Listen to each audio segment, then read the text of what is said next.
Welcome to Haunted Homebodies, where Halloween isn't just a day, it's a lifestyle. I'm Ashley. And I'm Sarah, and we're your guides through the delightfully dark corners of comfort horror. Grab your machete and your milk duds. It's time to go to summer camp. Unfortunately, we have to start with a brief content warning for today's episode. We will not be going into detail, but there will be a brief mention of animal cruelty in today's episode, which is awful, but it'll be very brief.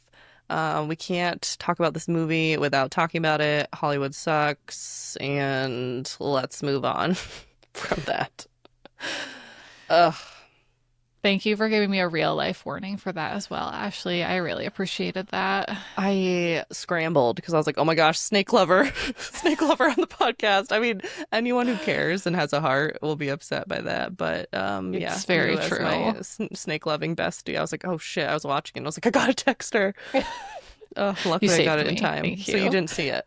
You didn't see well, it. I did end up watching it because I wanted to comment.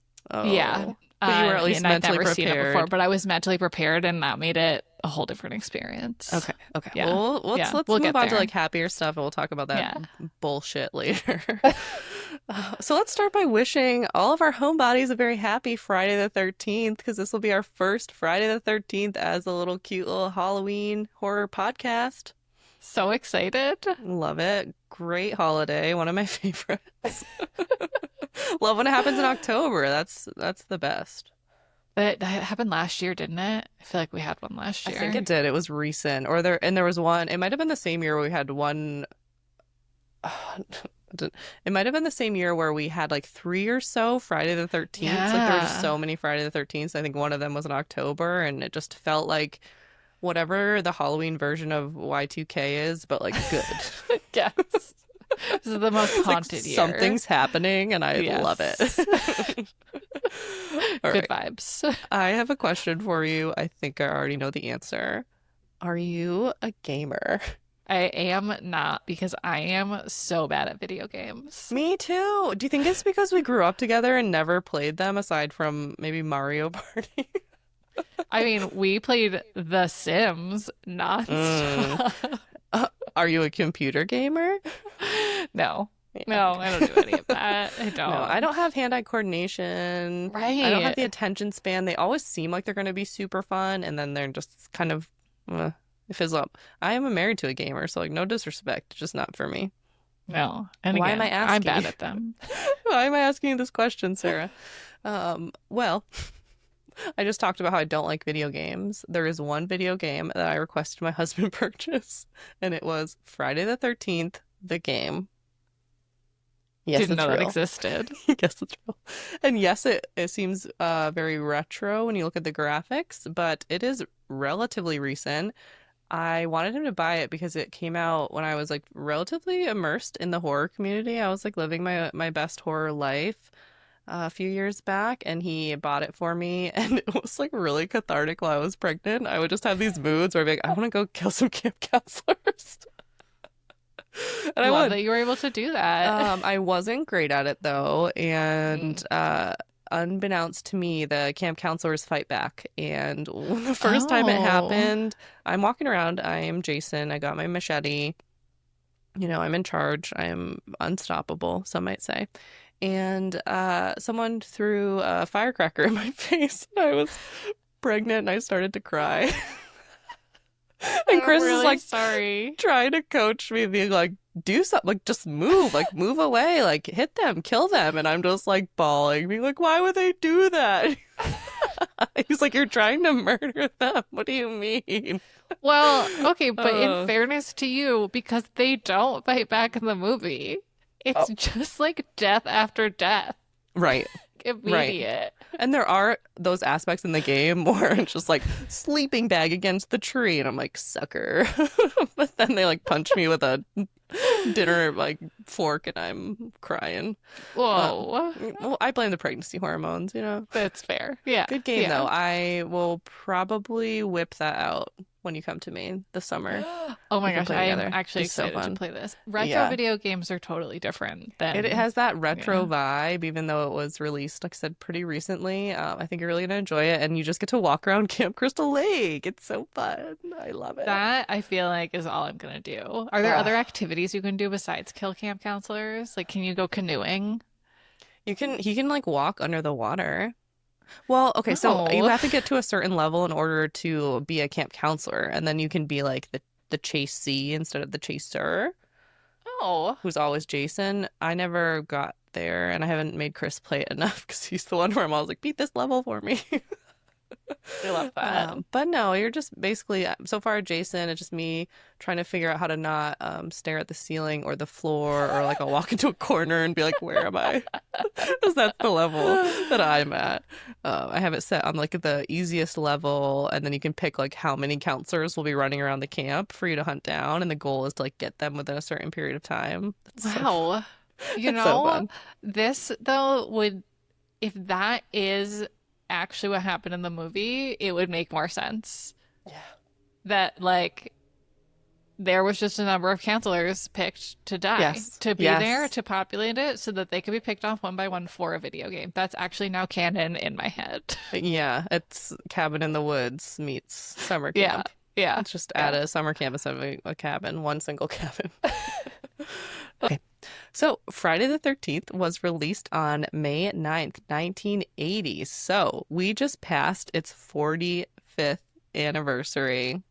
Snaps. Snaps Well for Friday done. the Well 13th. done. You're old as shit. Just like us. Wait, no. We're not that old. Almost. We'll get there. So I decided that I'm no longer going to do the Google classification because I feel like my joke about them not understanding genres is getting a little dry. So I'm just going to do it myself. It is a summer camp slasher. It was made hot off the trail of Halloween, which was it was 2 years before in terms of release dates. Hmm. It was designed to be a ripoff of Halloween and Oh, achieved its goal. Yeah, yeah. they're pretty open about that. They were Okay, like, "Hey, we great. should rip off this movie," and then did. It's rated 6.4 out of 10 on IMDb, 67% on Rotten Tomatoes, and 84% of Google users liked this movie. Sarah, let me tell you. You know how I just said I'm not going to do the Google genres Yeah. because my joke is getting old there? I'm not over the Google users. How do they come up with this number? Okay, this movie's fine. 6.4 out of 10, sure. 67%, okay. Yeah. 84% liked it? This Yeah, is like, that seems high. you like the idea of it. It's so boring. It is. So I did decide to do some first person investigation into the Google users, and I was like, what would be a good case study to see like I feel like everything that we do is just like 85%, 88%, Yeah. 87%. So I was like, I don't know about this. So guess what I looked up? A Cinderella story. Excellent choice. I was like, there's so many movies, they're all trash. Start to Okay. finish. We love the first one. Would I hit Yeah. like if I had the choice on Google for a Cinderella story, the first one? Yeah, okay. So 83% of users like this movie. Then I looked up a Cinderella story 2. 82% liked it. Are you sure Hmm. about that? Cinderella story 3. 72%. That seems a little sus. Part 4. 68%. Okay, we're dropping a little bit. Part 5. Yes, there are 5. 67%. There can be no frickin' way. Mercifully, the last and sixth installment, called A Cinderella Story Starstruck, was rated at 45% of Google users liking this movie. So yeah, maybe it's real. I don't know. I mean, It I guess lost there's me something to and then it say, had me like, again. if I you're don't know. Googling a movie, maybe you're more inclined to be a person who likes that movie. Yeah. I think the conclusion might be that this is a useless rating. Yeah. My conclusion was it lost me, it had me again, and then I'm like, no, this is just seems like bad science, and we're probably not gonna use this one again. We should do critics versus audience on Rotten Tomatoes. Good That's idea. always interesting to me. Yeah, and that actually leads to maybe some interesting discussion for the first few times, and then we'll do the same thing where I'm like, we gotta move on and say something different. All right. So if you want to watch Friday the 13th with us, it's currently streaming on Pluto TV and another platform I'd never heard about until today, which is called Freebie TV. That Whatever. feels descriptive. It's free with commercials. Go figure. So this was your first watch, right? It was, yes. Congratulations. We'll get back we'll get back to that. This was not my first watch. I watched this sometime in my late teens. I was in high school. We went to Video Zone. It was me, Morgan, and Brooke, my two cousins, who I'm very close with to this day, and Clark Drake. Clark Drake is becoming an unpaid actor on this podcast. Clark Drake is the best. Also, should we tell our listeners about Video Zone? Yes, I can't remember if we've done that on this podcast. I don't know. I think it was the last podcast. I think we very well could have more than once or not at all. We have talked about it.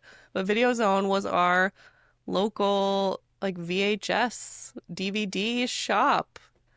It was that's all magical. It was like Blockbuster so good. with a small town vibe, and like we went all the time. That's all we did. And we get to go and we pick them out. The only hard thing is when you go to your parents, and usually they're like, you can pick out one if you're lucky, and then they would pick out what they want to watch, and it always sucked. But I remember they used to have specials. They had them. A lot of their DVDs didn't have the actual jacket. It had blue. Do you remember it being like blue and then it would just say the name on some of them? Or is that like a fever dream I'm having? Yeah, but I think that was like common. Like they did that at Blockbuster too. Like you would just have like the one in front. This is really bringing back the memories. You'd have like the one that had like the full imagery in front, but then like the copies were all behind it. Like the budget. Yeah. Budget version. Yeah. Oh my gosh. I guess now because I'm just so accustomed to the only time seeing DVDs or VHSs is like in a thrift shop or like used media store. So they just have the jackets. What happened to all the DVDs from these places? Like Video Zone doesn't exist anymore, obviously. RIP. I don't know. I'm buying them at secondhand stores, I guess. But they have the normal covers anyway. Oh, that's true. Oh, they're probably like in the dumpster. Well, not anymore. It's been too long. Now I'm sad about the earth and DVDs. No. Bummed out. Oh, okay. Anyway, so went to Video Zone with my cousins and my dad. And my cousins and I would watch scary movies on FearNet. I think I've told you about that. It was like Comcast free, usually low budget scary movies. We were little horror babies. Didn't know it, but we for sure were. And my dad was like, I know this scary movie. It's really good. It's called Friday the 13th. And we'd heard of it. And we're like, oh, it seems like maybe not what we want to watch because it's old.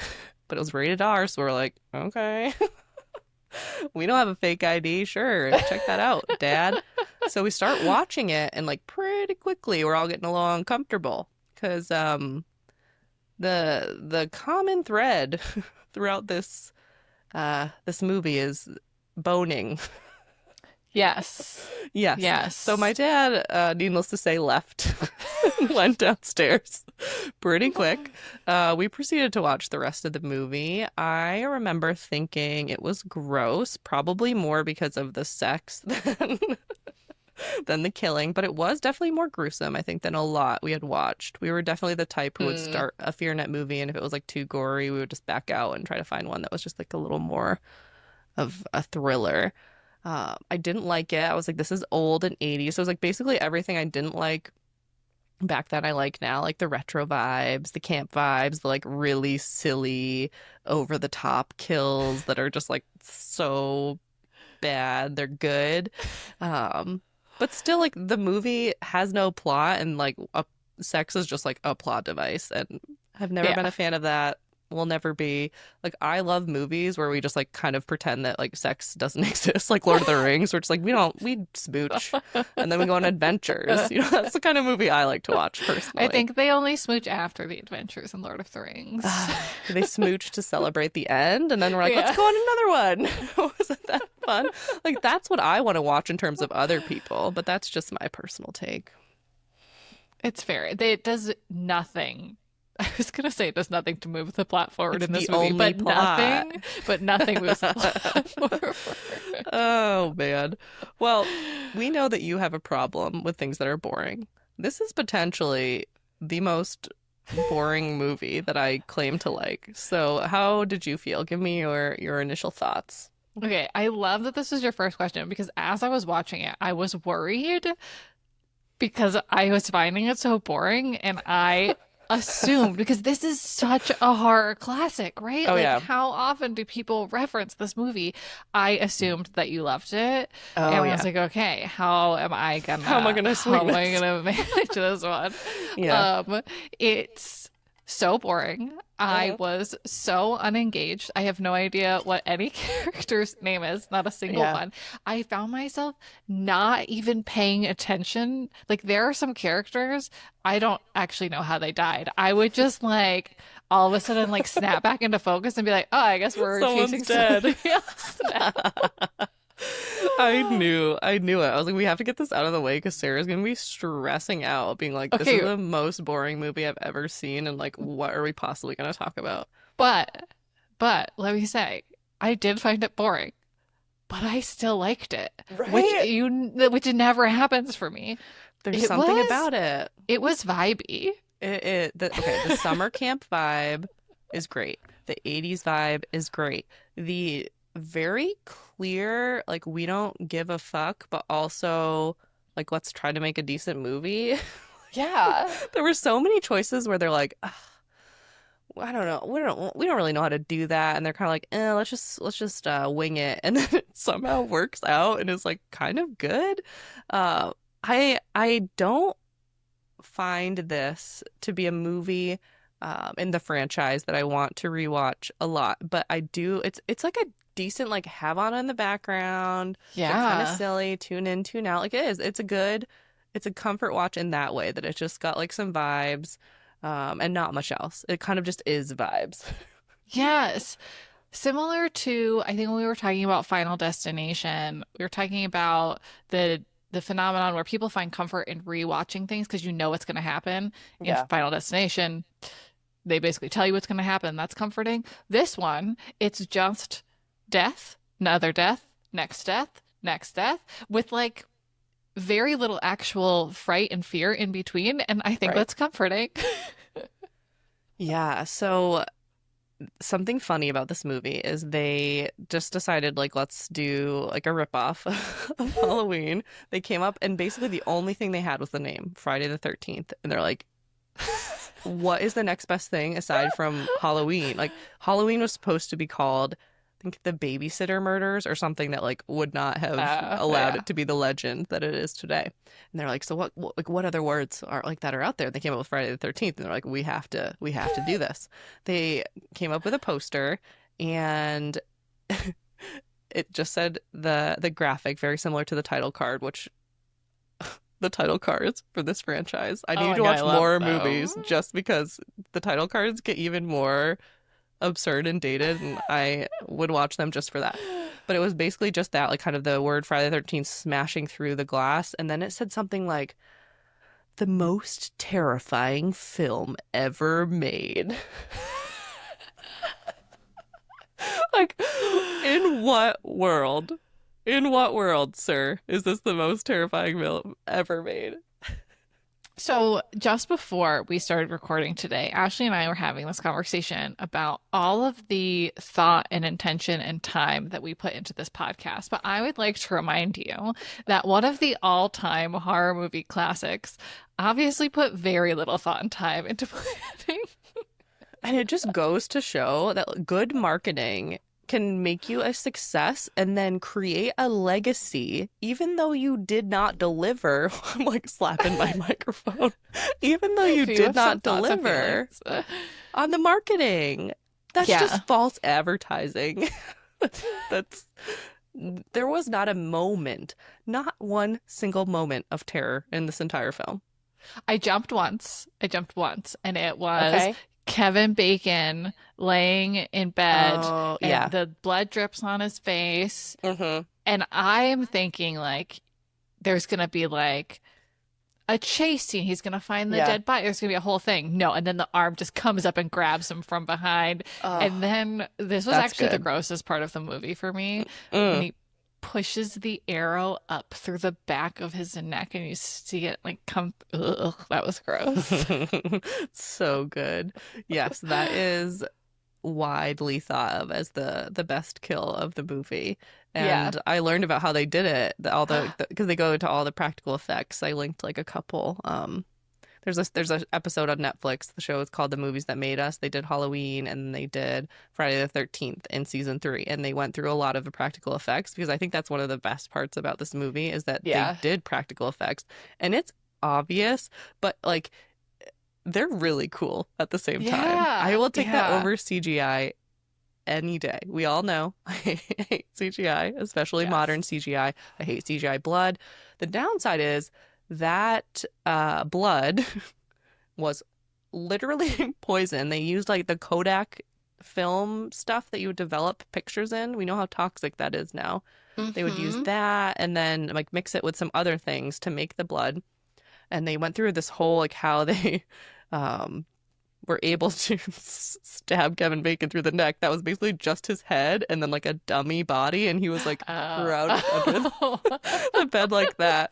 But then when they stabbed it, something happened, and the special effects guy, who I have his name later. It's left in my mind at the moment. But something went wrong, and when you do practical effects, it's like all of this time into these props and prosthetics, and then if you have like one shot, right? Otherwise, you have to do everything, make everything again, and it's time consuming, expensive, etc. So something didn't happen with like the blood connecting and like coming out after the stab.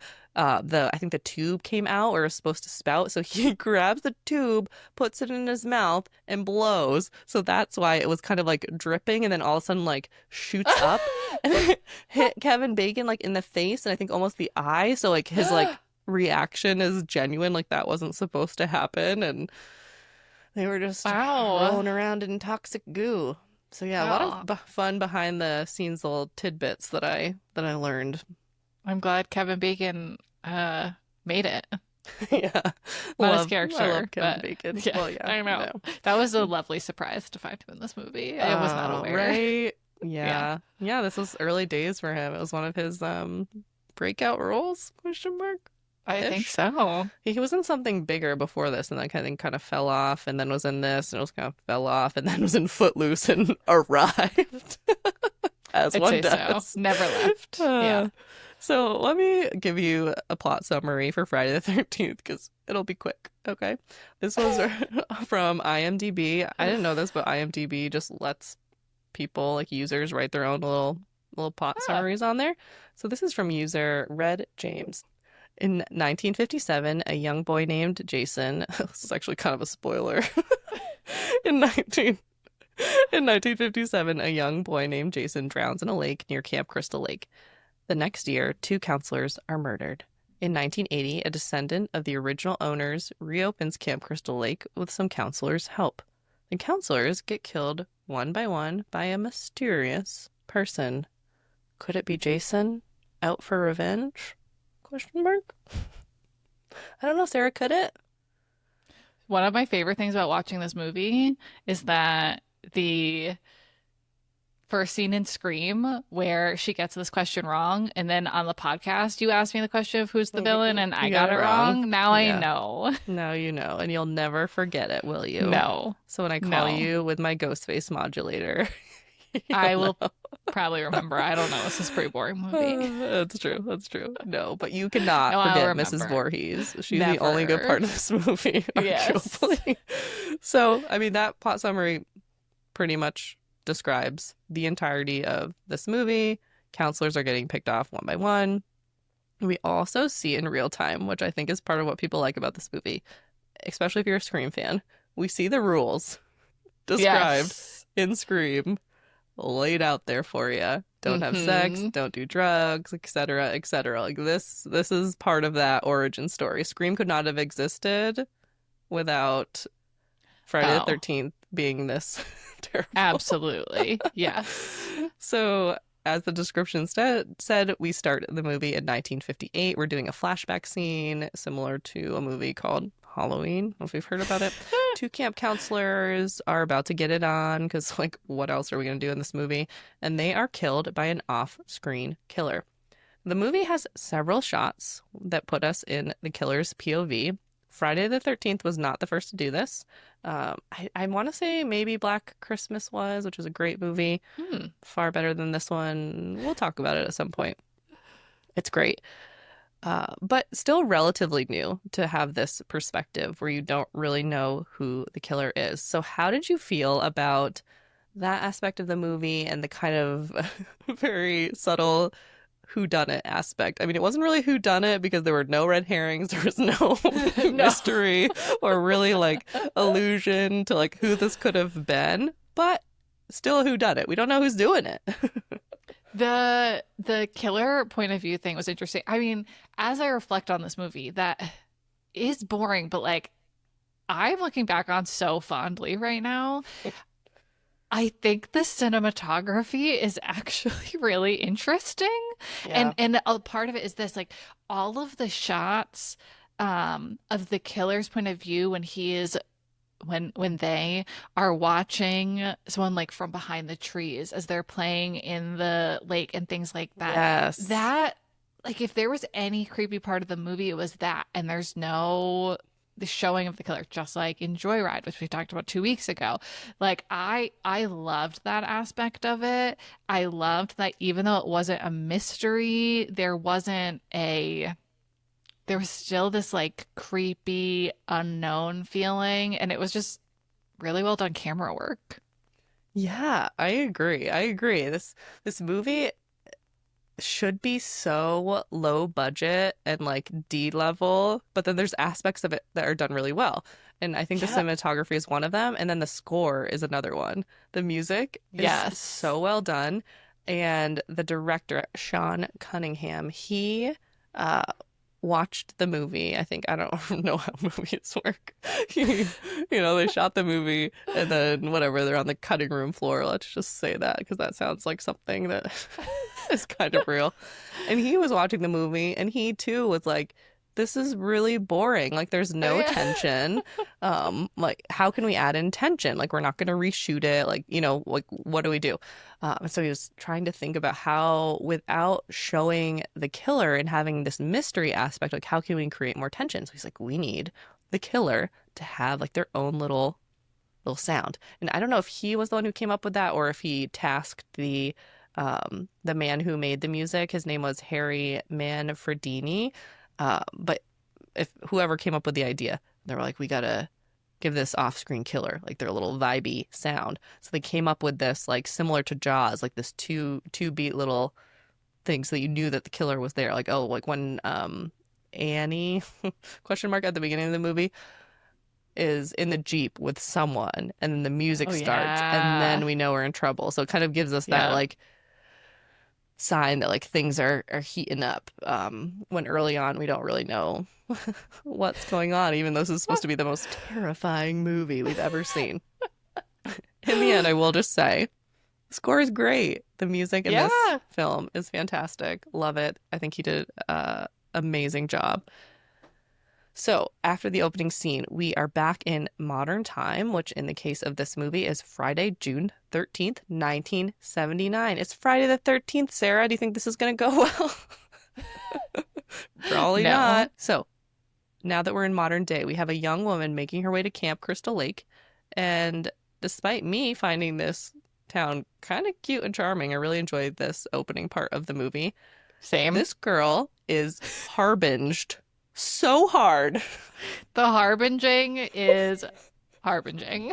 It is out of this world, okay? She arrives in town, she says where she's going. It is like record scratch, like everyone in the diner or wherever is like, you're going to Camp Blood, they call it. They're all giving really weird vibes, and she is like, I don't give a shit, I'm following my dreams. I think she's gonna be like the chef or something. And then we get Ralph.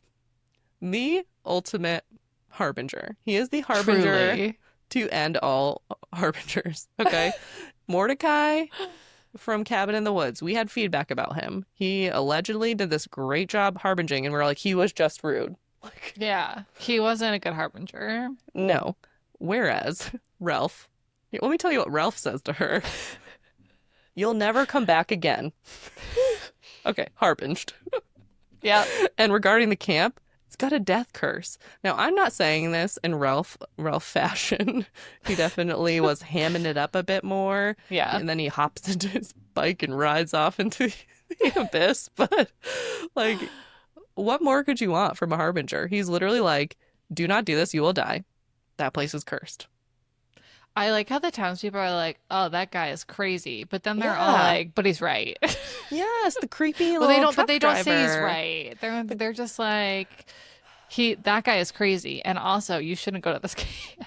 Right. They were like the guy, the like kind of creepy, doesn't know if he's like creepy or sweet truck driver who gives her a lift and like sexually harasses her, grabs her butt, but then is like, kind of like, be careful out there, honey. He was like talking to Ralph. Like one probably talks to Ralph in this town was like go on, get out of here, Ralph. Like, justice for Ralph. Seriously, Ralph was just trying to save some lives. Don't watch Friday the 13th Part 2. Anywho, I don't know. I just know that you haven't, but everyone else in the world who's listening to this has.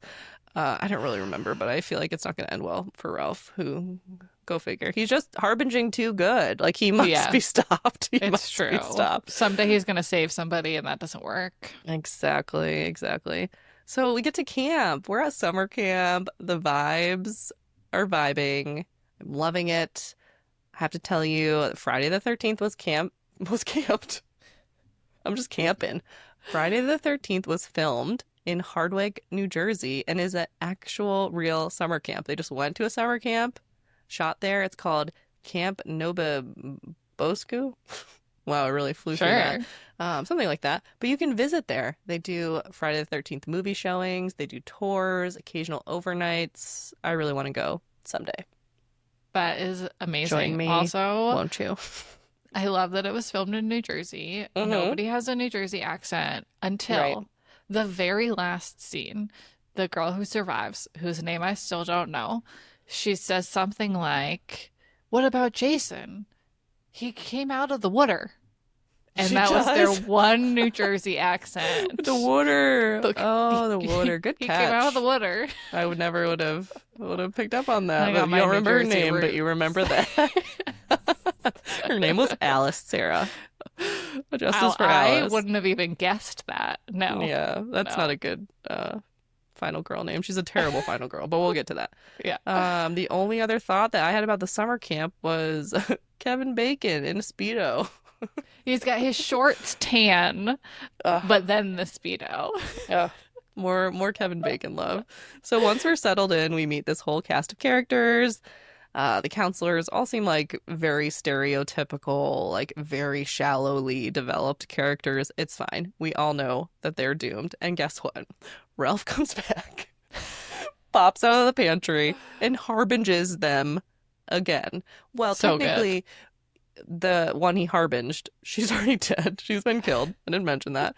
So he pops out of the pantry, is harbinging all of them again. He's saying they're all doomed. He's scurrying away in his little bucket hat. And they're just like, wow, crazy Ralph. And then I think a cop comes by and is like, yeah, crazy Ralph. And so Ralph is right. Nobody's listening. But before we get into more fun, I need to pause and literally kill the mood because I am so mad at this movie for this one scene. Yeah. The most pointless, ridiculous thing.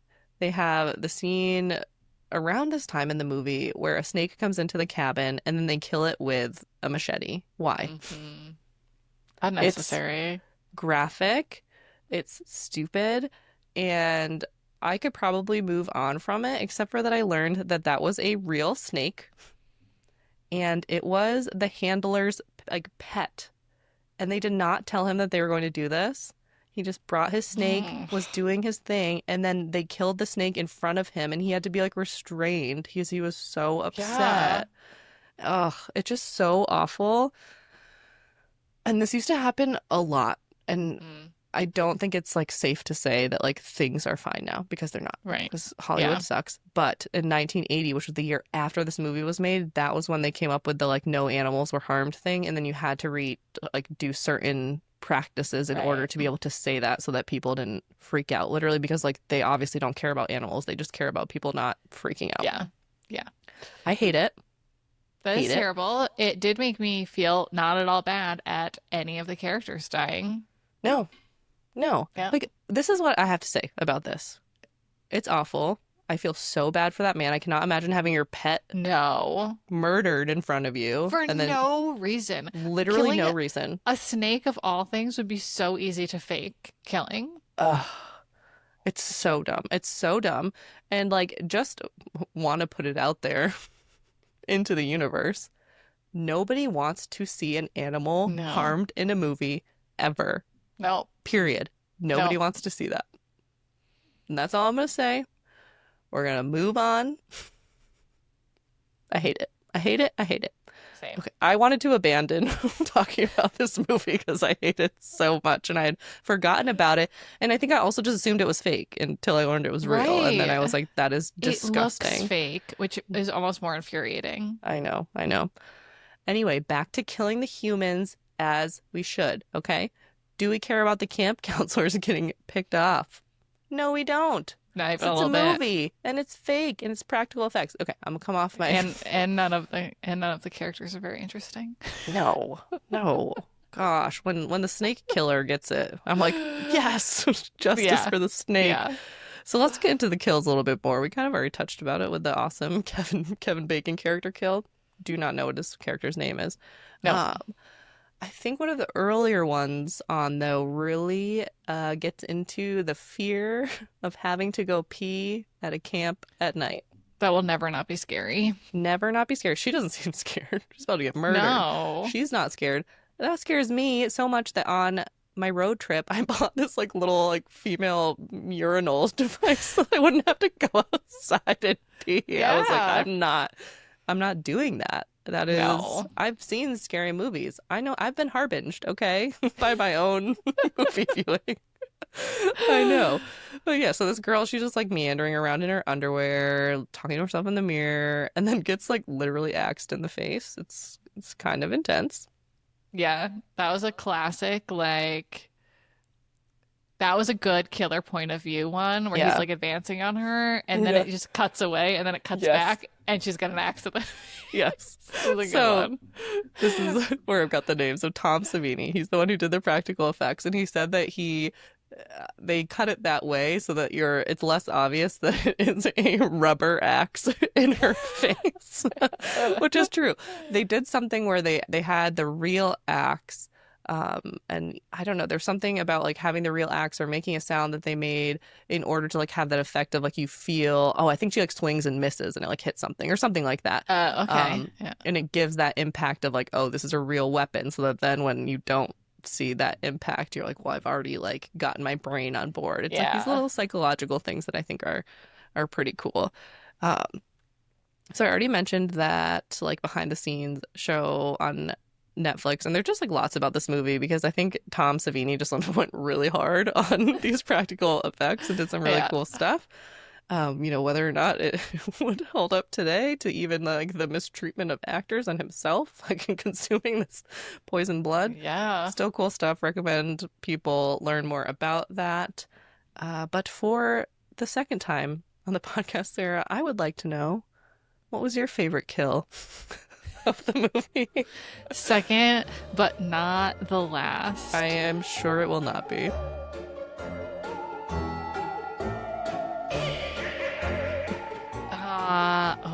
That is a good question, and it is because I am stuck between. Oh gosh, there's so many good ones. They are all good. I mean, that's the only thing that's happening in the movie, but I feel like, well, not all of them, but most of them are interesting. I have and a creative. feeling I know what one you're gonna pick, so I'm gonna go axe in the face. I thought the killer point of view was good. I thought the practical effects were great. Yeah. That was a very just like, she should have been scared. She wasn't scared. She was scared for like a second. She barely screamed and then she was dead. Totally. Yeah. I don't know. That girl has no fear. I don't understand people who Yeah. are just like walking out in the woods in their underwear. But anyway, Well, they're dead people, so there you go. we have fears. They're called survival instincts. Are they called anxiety or survival instincts? TBD. It Same depends thing, on the day. man. That's true. That is actually Yeah. true. So my favorite is the Kevin Bacon one, aside Mm. from the final kill of the movie, which we'll get to later. Okay, great. So we're there. We're in Act 3, okay? We've had these kind of semi-intriguing killer POV shots that we've mentioned, a couple like semi-tense moments, definitely some entertaining kills. But the movie actually gets interesting, in my opinion, when Mrs. Voorhees shows up. Yeah. She's played by Betsy Palmer. I don't know her from anything else. She was a Broadway star.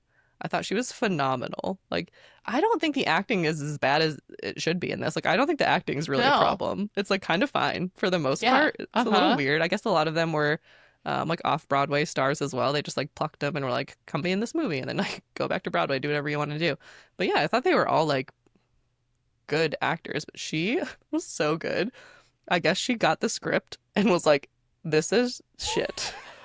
And said that like in front of the director at like a later interview, being like, I saw this and thought it was like really shitty, but she wanted this new $10,000 Volkswagen, and that was one Yeah. of the roles going to play. And she's like, It's like whatever. a sign. So she shows up in her light blue turtleneck sweater.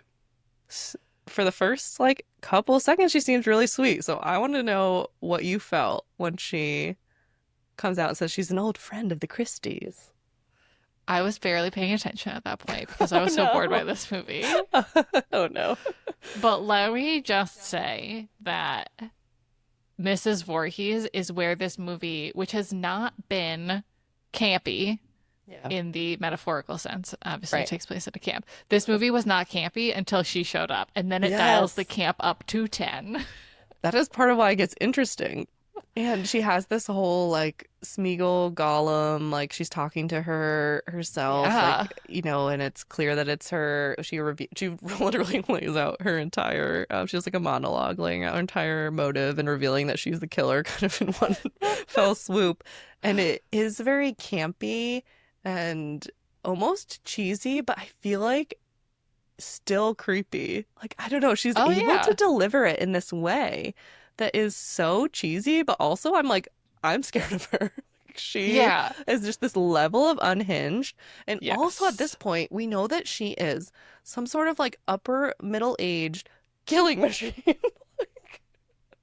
She She is has a messed beast. these people up. She's just this tiny little Yes. lady who has just been like killing everyone.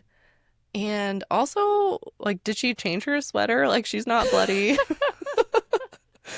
Camp, I Ashley. It's camp. I get that they're like, for a very brief moment, trying to be like, oh, she's an ally. Like, she's gonna help Alice. Yeah. She's gonna get her out of there. And I do like that. Like, you think you're safe. I like that trope. You think you're Yes. safe, and you're actually Yeah. with the killer. Big fan, and I think it's well done in this. But also, like, makes no sense. She has been like hacking up the camp. Also, because I'm overthinking this movie, because like, what else am I supposed to do? We have this like the story of her son like really tragically drowning, and then her getting revenge by killing the camp counselors in 1958. And then she also like takes like the truck driver at the beginning alludes to her taking more steps to try to keep the camp closed, poisoning the water, starting fires, etc. Why did she not kill all of the camp counselors in 1958? Why just the two?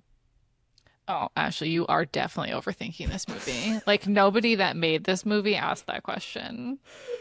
I need to be there. I need to ask these questions. I guess I could Yeah. have ruined the movie by like trying to like make it make sense. It's Anyway, another one of those where, like, it is as good as it is because they did not overthink it. yeah, fine. Ugh, anyway, I still that's true. It's camp doesn't make sense, but do you know what I mean? Like I need it to be like follow a logic to a certain extent in order for me to still suspend my disbelief. It's complicated up here, okay? It's fair. It's It's fair. complicated. we have this really hysterical showdown between Mrs. Voorhees and like I guess we'll call her final girl Alice. Alice, I don't hear her name ever come up when you're talking about like epic, No. awesome final girls. Never hear of her because she is capital B, boring, Yes. okay? And also like makes it look so hard to defend yourself. At one point, Yeah. she's throwing like what I could only think of were perhaps like unspooled like balls of twine at her, like soft like twine, like and other soft Yeah. objects. Um, and the fight between them is really cheesy and really weak. But I did learn that they're actually fighting. Like this was not Oh, stunt people. This was not effects. Like this feels was right. Betsy Palmer like slapping the shit out of Adrienne King and then like on the beach like mashing her head into the sand. Like that was all real. They Yikes. did that, yeah. Which I don't know is kind of funny because you can tell she's not being like that rough, but like rough and like she's getting beat Yeah. up a little bit. Um, and I had a lot of thoughts about Alice. She clearly did not learn my lesson about separating the head from the body because she like hits her with a frying pan. She falls down and she's like scooting away, like, oh, I'm good. My job here's done. Obviously, then Mrs. Voorhees comes back for round two, beating her up on the beach, and then she does learn the lesson because she straight up decapitates her.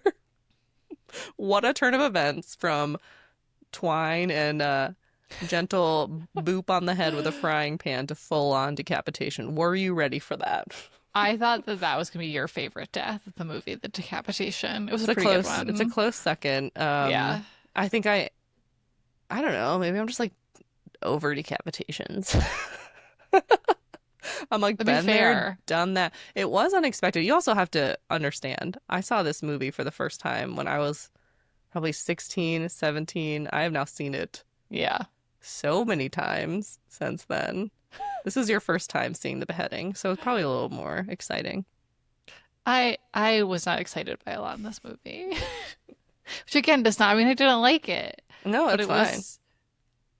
it was all vibes. For sure. Exciting For was sure. not an emotion I felt. That is fair. Tell me what you thought about Alice's choice to hop into a canoe after beheading Mrs. Voorhees and just enjoy a little floaty float. Were you with her? Would you have made a different choice? So the jump scare where we're meant to think that Jason has come up out of the water The water. to kill her. Yeah. At no point did I think that wasn't real because my immediate reaction was, yeah, all right, it feels like this movie would do something like that. Okay. Like Yes. I thought it was just going to end like that. And I was like, okay, Yeah, that's fine. totally. So I guess the movie, they were like, we need an ending that has a jump scare like Carrie. Like literally the whole movie was just like, we need to copy this part of this Yeah. movie and this part of this movie. So at the end of Carrie, I don't really remember that movie too well, but she reaches up like bloody hand and like grabs someone. It's like we need something like that. Well, they did it. But the great thing is one that I think it was actually pretty scary. It's dumb, right? It's dumb, but Yeah. it's effective in its jump scariness. I think the Yeah. first time that did make me jump. I do remember that. And I remember not expecting that. And then it also opened the door for the rest of the franchise. So I just want to briefly talk about Oh, okay. the franchise that is Friday the 13th because this was your first foray into the franchise. You're obviously familiar with like its existence and the existence of Jason Voorhees. So was it surprising? Like, were you fully prepared for just like him not being in this, aside from that No, implied I last did scene? think that was very strange. Like I knew he wasn't the killer because of Scream, Right. and then being reminded in the pod because I didn't even remember it the first time. Yeah. But I thought that was very strange because he's Yeah. such a recognizable pop culture figure. Yeah. That was weird for me. Yeah. So this franchise is so bizarre because so obviously Mrs. Voorhees is dead, right? She is dead. Jason has come back as some sort of strange looking swamp child. We don't, questions are questions are Yeah. there.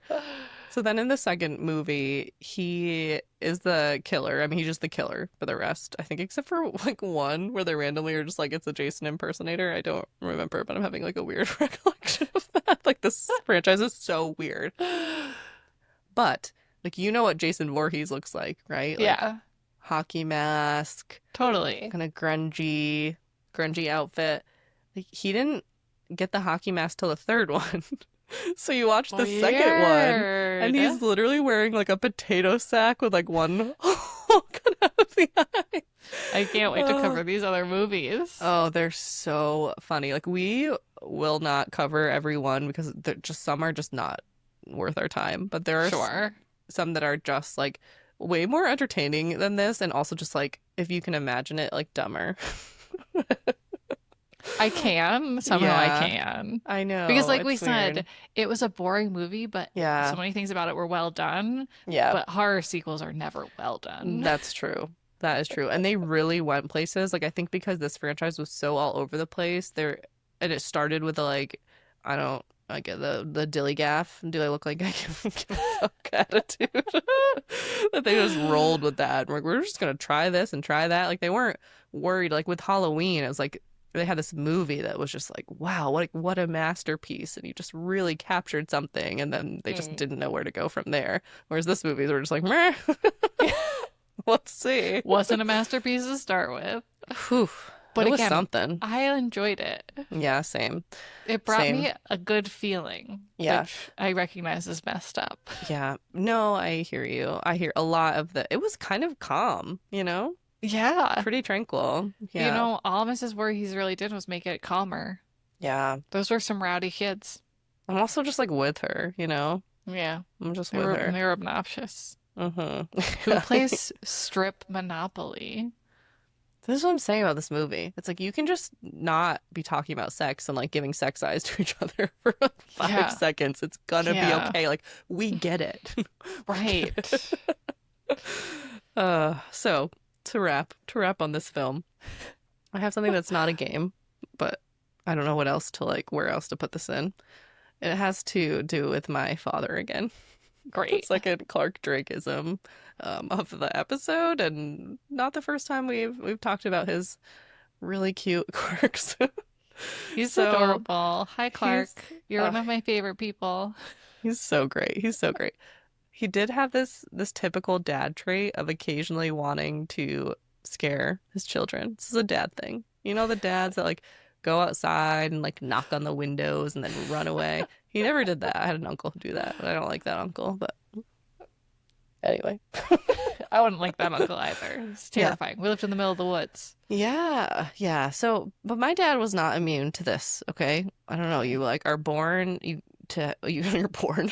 You have children and then you are like my job is now to protect them, but like also to like lightly traumatize them occasionally. The only thing that I remember that he used to do is we go down the stairs into our basement and then you have this really nice lit finished area to the right, and then to the Yeah. left you have this open, always pitch black, just unfinished I do abyss. remember being scared of that section of your basement. Right? Yes. And you'd have to Yeah. get to the nice part. You'd have to walk briefly by Yep. that dark part. And Yeah. what my dad would do on occasion, which obviously the first time was very scary, is he would stand in the little dark part and he would go.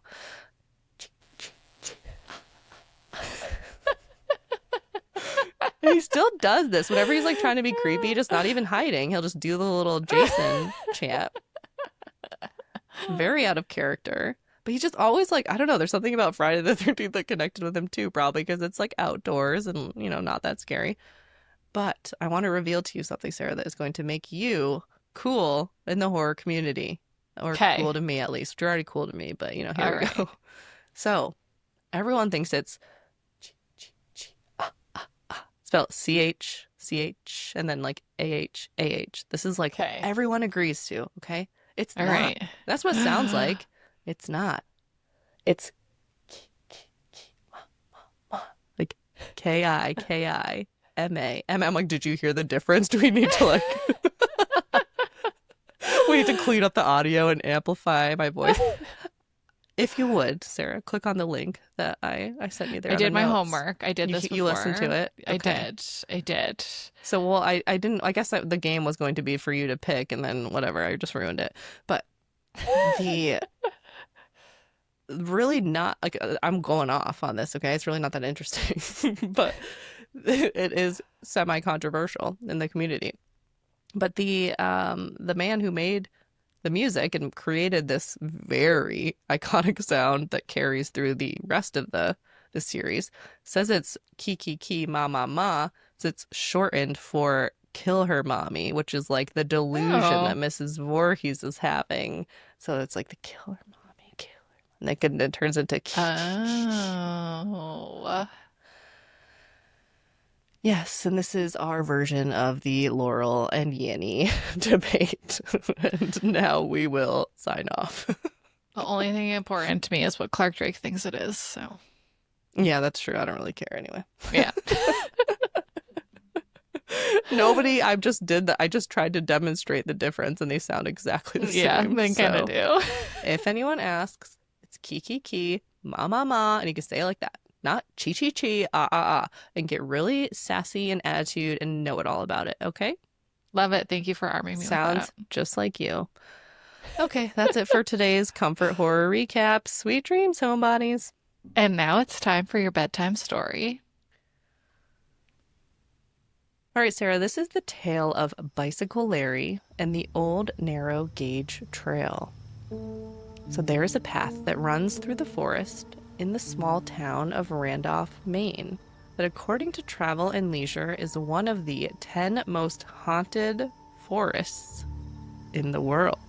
Ooh. You might be thinking, Ashley, don't you live in Maine? I'm going to say, Sarah, yes, I do. I sure do. You already know that. I live about 30 minutes from here, so you can bet your bottom dollar I'll be scooty scoot scoot and going on a little nature walk. But exciting. You can let me know if that sounds like a bad idea after I read you this story. The allegedly haunted section of forest is pierced by a walking trail with an interesting and at times very dark history. Aren't they all? Mm. It is known today as the Old Narrow Gauge Trail.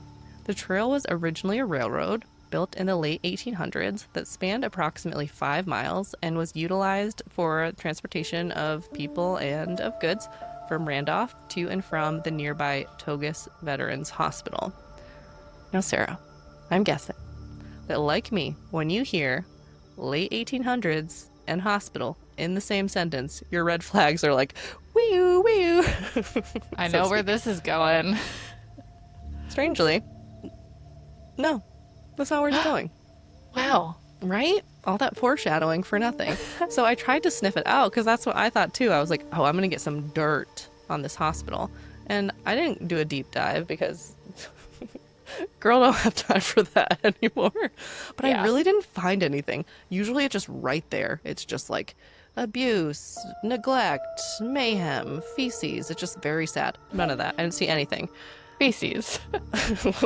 Honestly, that's just when we did the medical podcast, it was just like half of it was talking about poop, sadly. But let me share a little bit about what I did find out about Togus Hospital. Before it was a hospital, it was a hotel, and a fancy one at that.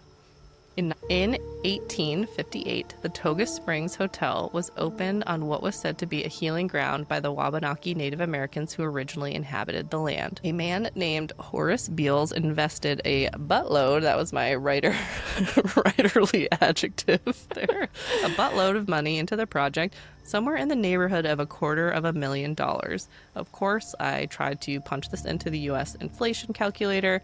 The official one that I could find only went back as far as 1913. This was too old to be converted. But based on if this were 1913, it would have been over $8 million. Wow. It's a lot of dollars. It's a lot of dollars.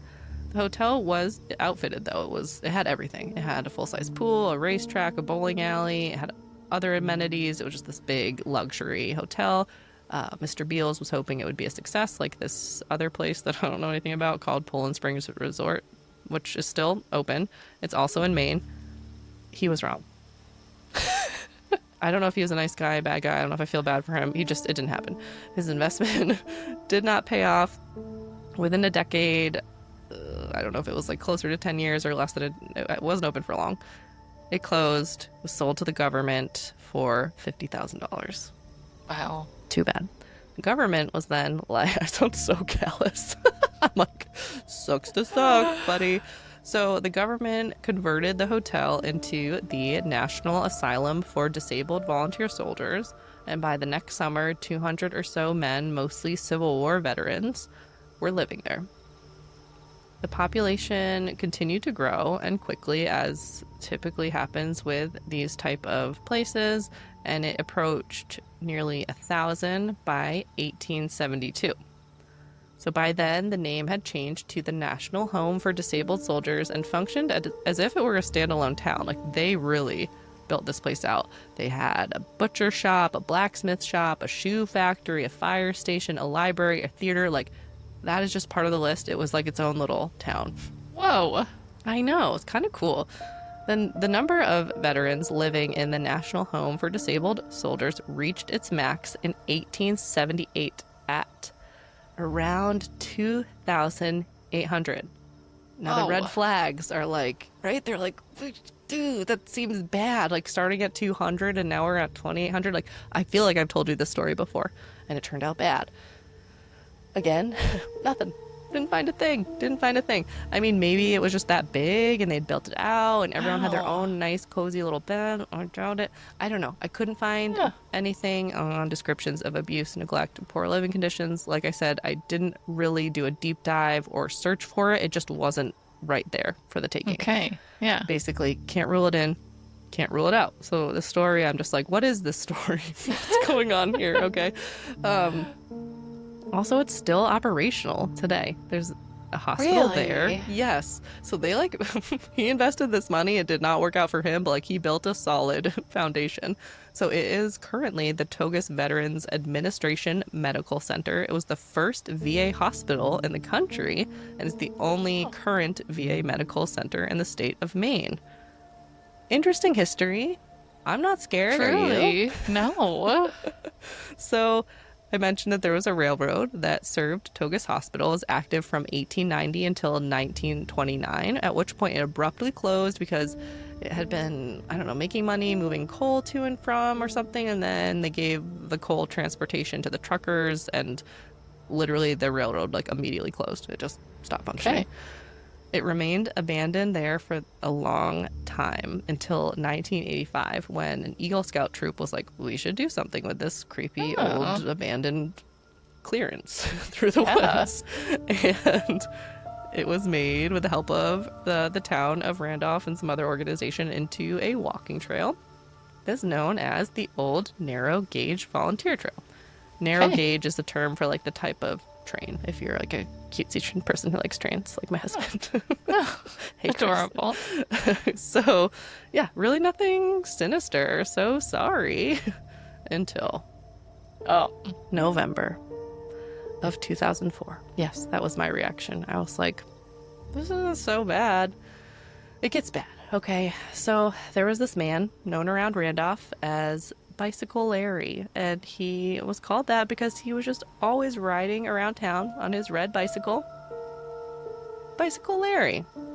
Okay. He was reported as missing after not picking up his Social Security benefit check. This was very out of character, so much so that they immediately were like, something's wrong, we need to check on him. They couldn't find him. Couldn't find him anywhere. At the time of his disappearance, Lawrence Farrell is his full name. He was 55 years old. He had struggled with alcohol use, was mostly transient, and he spent a lot of his days riding his bike from Randolph to the nearby city of Augusta, where they had a soup kitchen. That's where he would get his meals. When he was sticking around Randolph, he stayed with a friend, 64-year-old Norris Perry. After Larry was reported missing, there were no signs of him anywhere. They could not find this man. Then, on December 13th, 2004, police responded to a call from a woman in West Gardner, Maine. She reported that her brother, Norris Perry, had left her a distressing message on her answering machine. Mr. Perry had said if they were looking for Larry, he was by the brook. They then went to Norris Perry's trailer. There was no one home. They searched the property and they found a body. But it was Mr. Perry. He had taken his own life after the phone call, and there was no sign of Larry anywhere. Now, Norris Perry's trailer was about 750 feet or so from the old narrow gauge trail, and along portions of it, there's a brook. So, a major search ensued that involved cadaver dogs and a backhoe, and they found nothing. Not a single trace of anything. And then winter came, and they had to stop looking. Which, in the true crime world, just always like, I don't know. You get so invested just in these stories, and you imagine investigating a case and just being like, there's literally nothing we can do. For months. Yeah. So spring came around. They started their search again, and there was nothing. No sign of Larry, no sign of his red pedal bicycle. And eventually the search stopped being active. So sadly, Larry Farrell is still listed as a missing person. And although he is believed to be dead by authorities, if he were still living, he would now be 75 years old. Whoa. So a very sad story, a story without a closure, just a lot of questions, and just a lot of strangeness, as a lot of missing person cases are. You just wonder, like what happened? Where are the missing links? And we'll just never know. So I had originally come across this forest because I was looking for like haunted summer camp or something that would go with the vibes of Friday the 13th. And then when one of the allegedly 10 most haunted forests in the world was in Maine and 30 minutes from my house, I was like, yeah, I'm gonna look into this. And then when you're like too far deep, you're like, well, I'm covering the story no matter what. And it ended up just kind of being this sad true crime missing persons case. But there's some paranormal stuff here too, whether or not it's connected to the disappearance of Bicycle Larry, that we don't know. Although some visitors have said that they have heard the sound of bicycle wheels while out on the trail, even though no one's there. But there have been other unexplainable occurrences as well. So people have reported seeing blue flashes of light amongst the trees, or orbs floating around heavily wooded areas. And some people have also heard a steam train whistle, which I think is really confusing and interesting. There's not been a train through there since 1929. Creepy. And there's no train nearby. And it is creepy, but when you think of ghosts and paranormal activity, it's typically residual energy, or people think it's like the spirit of someone left behind. Like, what's the train whistle about? Like, the train is like, I closed too soon. It was wrong. I'm upset. It could be the conductor of the train, whoever made the train whistle. Okay. Yeah. In the afterlife, he's just still tootin'. Yeah. Maybe. Yeah. Okay. I like it. That's kind of cute. On to the less cute. The most strange thing that I read was that some people would report, I've never read this in any other paranormal story, but I don't understand it. Some people would report going into this, walking through this forest, through the trail, and hearing nothing.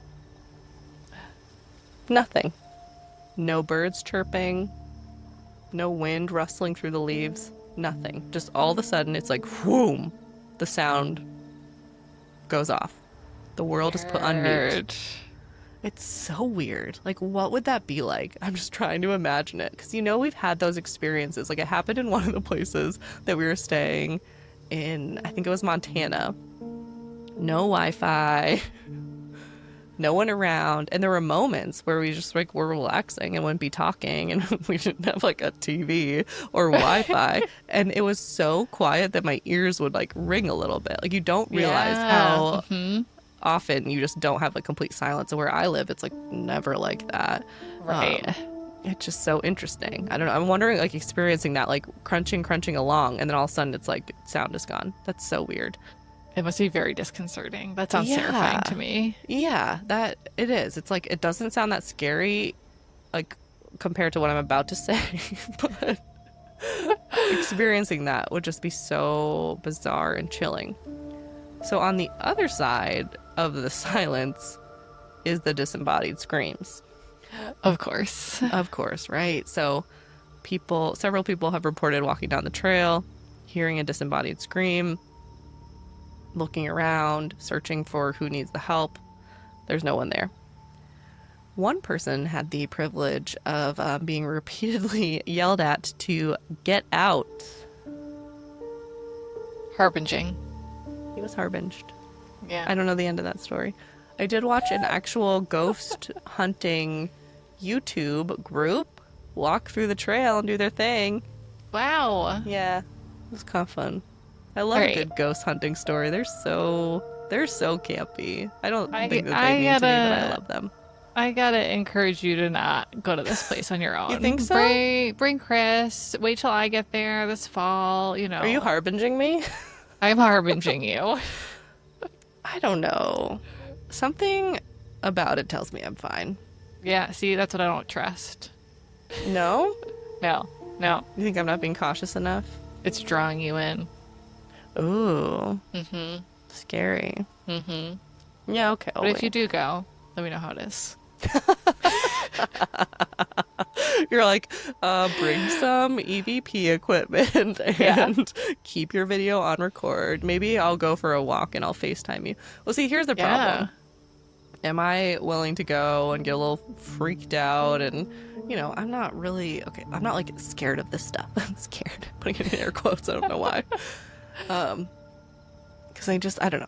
There's a degree of like understanding and belief and disbelief that I have where I'm like, I'm okay. I love the stories.